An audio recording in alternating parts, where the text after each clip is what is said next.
Salut tout le monde. Si vous me suivez depuis longtemps, voire depuis peut-être mes débuts sur YouTube, vous savez peut-être que j'ai déjà fait une vidéo sur comment s'habiller en hiver sur le vélo. C'était il y a 7 ans, j'ai été vérifiée. Donc j'avais fait une vidéo sur les tenues que je portais en général à vélo. Et le fait est que depuis, ça a changé. Je m'habille plus chaudement, voire bien plus chaudement quand je roule, comme vous avez pu le lire certainement dans le titre de cette vidéo. Et je vais vous expliquer les 3 raisons principales qui expliquent cela. Alors tout d'abord, la vidéo que j'avais tournée reflétait évidemment les sorties que je faisais à l'époque. Or, à l'époque, je m'étais mise au vélo depuis en fait pas très longtemps. Et j'étais très peu sportive, ce qui est un euphémisme parce que en fait avant de faire du vélo, je ne faisais rien du tout. Du tout. Genre j'étais essoufflée quand je marchais un peu trop rapidement. Bref, donc je me suis mise au sport en même temps que je me suis mise au vélo. Et très vite, si vous me suivez depuis longtemps, vous le savez aussi, en fait je me suis retrouvée à rouler avec le club de mon secteur. Coucou Cahors Cyclisme, s'il y en a qui passent par là. Et ben globalement, je roulais avec des gens qui, eux, roulaient depuis longtemps, qui avaient un bon niveau en vélo. Et moi, forcément, j'étais toujours en fait à fond pour espérer les suivre, et rester dans leur roue. J'ai pris l'habitude donc de rouler vraiment à un rythme qui était très élevé pour moi.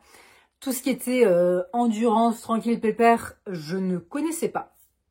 Et forcément, comme je roulais à un rythme qui était vraiment très élevé pour mon niveau de l'époque, j'avais chaud. Donc je m'habillais relativement léger, même en hiver. Là où est-ce que les autres personnes qui roulaient avec moi étaient habillées vraiment full hiver de la tête aux pieds, moi j'avais tendance à mettre en fait des couches en moins, pas protéger notamment la tête, etc. comme eux. Voilà, donc je me retrouvais vite en surchauffe de par le fait que je roulais très souvent en groupe et donc rapidement, et même en fait quand je roulais seule, j'avais cette habitude de me donner à fond. Donc j'étais dans des conditions qui étaient différentes de celles d'aujourd'hui, où je roule très essentiellement seule, ou parfois avec genre mon conjoint ou des potes, etc. Mais les grosses sorties de groupe, j'en fais quasiment plus. Et maintenant, je me mets plus toujours dans le rouge. Donc ça aussi, ça change. Deuxième point qui explique le fait que maintenant je m'habille plus chaudement sur le vélo, c'est le fait que depuis, en fait, je suis plus vieille. Voilà, j'ai remarqué depuis quelques années que en prenant de l'âge, je commençais à avoir de plus en plus froid. Vous voyez les papiers et les mamies qui ont toujours méga froid, je pense que c'est mon destin, clairement. Il y a une époque où j'étais tout le temps en t-shirt, au moins à l'intérieur, tu vois, genre je mettais une veste dehors.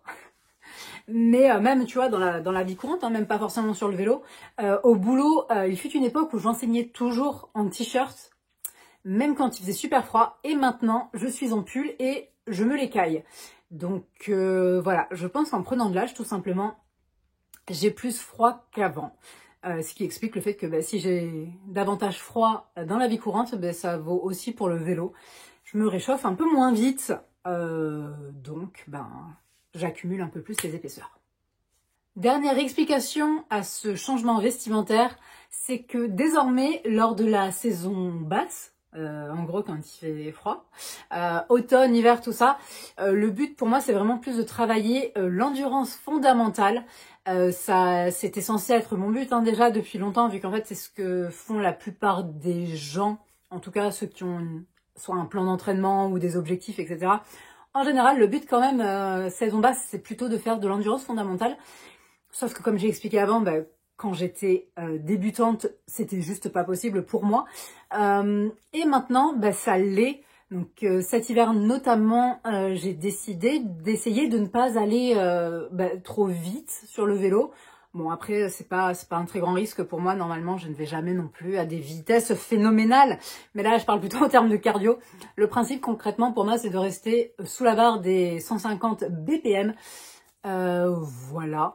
Donc forcément, si je travaille l'endurance fondamentale, je vais moins me mettre dans le rouge, donc je vais avoir moins chaud. Et qui dit aussi travail du foncier, dit plutôt des terrains relativement plats. J'évite les grosses côtes qui vont me donner en fait trop chaud. Ça c'était déjà un problème que j'avais à l'époque et je crois que j'en avais parlé quelque part dans une vidéo. Mais c'est vrai que Bah, le problème en hiver, c'est que si tu prends pas mal de montées, bah, c'est que tu as trop chaud en fait dans la montée et que tu chopes froid dans la descente. Voilà, donc pas super pratique. Donc j'essaye de rouler sur des terrains relativement plats. D'ailleurs, là dès que j'ai une sortie un peu longue à faire, clairement c'est toujours la même, puisque bah, par chez moi c'est pas super plat. Donc c'est un petit peu limité en termes de parcours plat. Donc pour résumer, avec cette endurance fondamentale, j'ai un peu moins de changement de rythme, on va dire, donc moins de coups de chaud, je transpire moins, etc. Et ça me permet de m'habiller un petit peu plus chaudement. Voilà donc les 3 raisons qui expliquent pourquoi je m'habille plus chaudement sur le vélo. D'ailleurs, c'est cette année j'ai découvert en fait les tours de cou. J'en ai plein parce que genre des fois t'en as offert genre à des trails, etc. Donc j'ai pas mal de tours de cou que je n'avais jamais utilisés parce qu'en fait bah, ça me donnait trop chaud. Et cet hiver, eh bien pour la première fois je mets des tours de cou.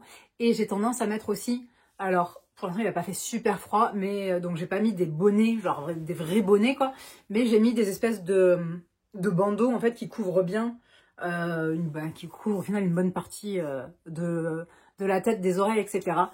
Et ben c'est plutôt agréable en fait de pas se peler les oreilles, tout simplement. J'espère que cette vidéo vous a plu. N'hésitez pas à vous abonner si c'est le cas et je vous dis à bientôt.